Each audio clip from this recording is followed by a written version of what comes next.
Hello everyone, this is Erik, the Asian movie enthusiast, and this is my review of The Host, a Korean dramatic thriller from 2006 that was directed by Bong Joon-ho and stars Song Kang-ho and Bae Du-na. Now recently I've been trying to cover some of this director's earlier films, if only to make sure that everyone has seen them. Every one of this director's earlier films are must-watches, so I feel like I have to cover them just to make sure that you've seen them. So we begin in the year 2000. An American military pathologist orders his Korean assistant to dump 200 bottles of formaldehyde down a drain, leading to the Han River. Over the next several years, there are sightings of a strange amphibious creature in the waterway, and the fish in the river die off a bit. Now in 2006, it fully transitions to here. We meet our main family, consisting of an older man, a slow-witted dude played by Song Kang-ho, his daughter, played by Go Ah-sung, his sister, played by Bae Du-na, and his brother, played by Park Hae-il.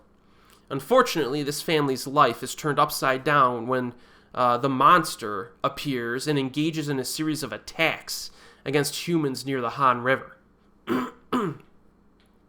So we get some nice little introductory moments in this. One involves those two scientists I mentioned who dump some dirty formaldehyde, as I call it, into a sink at a research facility. And then we see two fishermen who may have actually caught this monster at one point in its tadpole stage. But they release it, kind of inadvertently, and I don't think they had any idea about the future consequences of losing this thing in its prime state, because it grows into a big monster that becomes quite dangerous.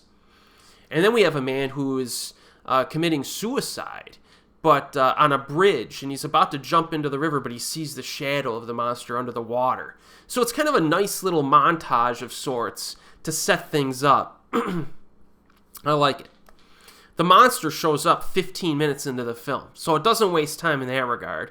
Fantastic sequence, one of the best in the film. It takes place on like a sunny day over a large picnic area by the river.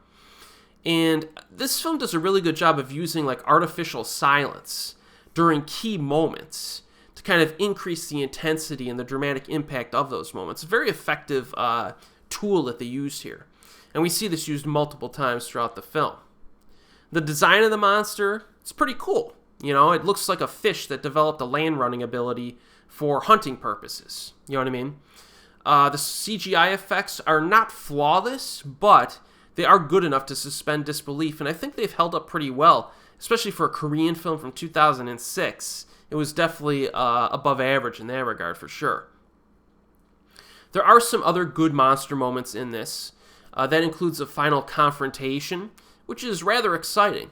And some of that is due to how the sequence is constructed and directed, but some of it is also due to the characters themselves. And as we might expect from this director, the protagonists are quite well developed here. They're part of a dysfunctional misfit family unit for a succinct description.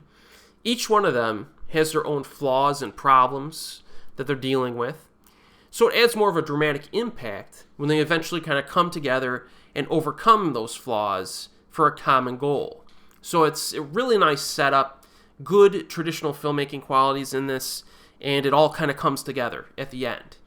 This is accentuated even more by Bong Joon-ho's talents as a director. The way he crafts his characters and their interaction is not only effective, but it's also very different from a lot of other directors out there. There's a certain low-key quirkiness and humor to this that lends to the film's genre-bending nature. You know what I mean? This director is known for genre-bending, and this is another good example of it. There is some social commentary to this, of course. There's some statements made on government incompetence as well as manipulative media coverage. So there is some of that there as well.